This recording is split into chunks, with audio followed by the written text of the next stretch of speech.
আমাদের ইয়াশ ভাইয়ের আমার একটা দর্শকপ্রিয়তা আছে। আমাদের দর্শক একসাথে জুটি হিসেবে খুব পছন্দ করে।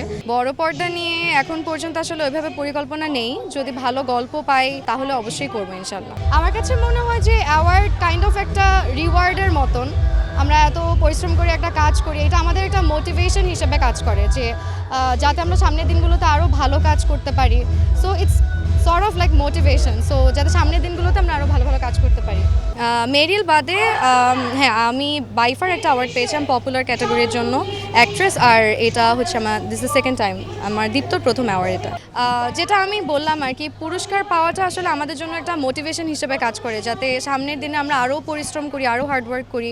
আর এছাড়া দর্শকের ভালোবাসা, আমি যেমন সবসময় বলি যে খুব কম সময় আমার দর্শকরা আমাকে অনেক ভালোবাসা দিয়েছে, and at the same time অ্যাওয়ার্ডটা পাওয়া খুব সম্মানের বিষয়। আর জুরি বোর্ডের হলে সেটা আসলে আমার কাছে মনে হয় আরও সম্মানের। বড় পর্দা নিয়ে আসলে পরিকল্পনা কি? বড় পর্দা নিয়ে এখন পর্যন্ত আসলে ওইভাবে পরিকল্পনা নেই। যদি ভালো গল্প পাই তাহলে অবশ্যই করবো ইনশাল্লাহ। আমি যেটা বললাম, বড় পর্দার জন্য আসলে অনেক প্রিপারেশনের দরকার হয়, তো আমার কাছে মনে হয় টাইম নিয়ে ভেবে চিনতে ভালো গল্প যদি হয় তাহলে অবশ্যই করবো, সেটা সামনের বছর হোক বা ডাউন দ্য লাইন 5 বছর পরে হোক। সো আসলে আমি এখন কিছু বলতে পারবো না। আপনারও এরকম কোনো বড় পর্দায় কাজের জন্য কোনো এরকম স্বপ্নের নায়ক আছে কিনা? না, আমার আসলে এই জায়গা থেকে আমি খুবই নিউট্রাল গ্রাউন্ড। আমি যদি ভালো গল্প পাই, ভালো ডিরেক্টর যে আসলে হচ্ছে, এইটা তো খুব বড় একটা রেসপন্সিবিলিটি ফিল্ম, সো যে আসলে সুন্দর করে বানাতে পারবে, আমি ভালো গল্প পেলে এখানে আসলে কো আর্টিস্টটা ইট ডাজন্ট ম্যাটার।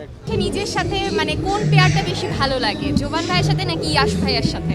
আমার কাছে সব পেয়ারই ভালো লাগে। যেমন আমার কাছে মনে হয় আমাদের ইয়াশ ভাইয়ের আমার একটা দর্শকপ্রিয়তা আছে, আমাদের দর্শক একসাথে জুটি হিসেবে খুব পছন্দ করে।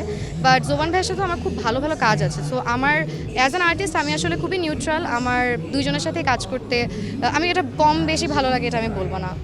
I like working with everyone. Difference বলতে যেটা আপনি বললেন অ্যান্সারটা, যে সিনিয়র, সো এক্সপিরিয়েন্স অনেক বেশি, অভিজ্ঞতা অনেক বেশি। সো ওই জায়গা থেকে আসলে আমার মনে হয় সিনিয়র আর্টিস্টদের থেকে আমাদের অনেক কিছু শেখার আছে। অ্যান্ড ইয়াশ ভাইয়াও ইটস লাইক মোরাললেস, সেও আমার থেকে সিনিয়র। সো আমার মনে হয় যে এদের কাছ থেকে আসলে অনেক কিছু শেখার আছে। So I really enjoy working with both of them. Double million offer, Walton fridge কিনে পেতে পারেন 20 লক্ষ টাকা, রয়েছে কোটি কোটি টাকার নিশ্চিত উপহার। তার মতো হওয়ার ইচ্ছা আছে বা এমন কিছু? শোবিজে পা রাখার আগে আসলে আমি অনেস্টলি খুব একটা যে ক্যারিয়ার বা এটা নিয়ে ভাবতাম তা না। বাট শোবিজে পা রাখার পরে I heard it from so many people যে if you want to be like someone তাহলে মেহজাবিন আপুকে ফলো করো। নট অনলি ক্যারিয়ার ওয়াইজ, সে মানুষ হিসেবে কেমন বা সে সব কিছু কীভাবে হ্যান্ডেল করে। So I think I look up to her. So yeah, she is a very good example. আমার মনে হয় যে আমাদের অনুপ্রেরণা আসলে তো সিনিয়র যারা থাকে তাদের থেকে পাওয়া উচিত। There is no harm in that. So yeah, I really like her and her acting. আমি চাই 24-এ তো আমাদের আসলে কাজে একটু আপস অ্যান্ড ডাউনস হয়েছে, বাট আমি চাই যে আমাদের 25-এ যেন ভালো ভালো কাজ হয়, আমরা যেন ভালো বাজেটে কাজ করতে পারি। এখন আমরা একটু সময় নিয়ে কাজ করছি গল্পটাকে আরও সুন্দর করে এক্সিকিউট করার জন্য। সো আমি চাই ভালো ভালো কাজ হোক, আমাদের ভালো গল্প আসুক।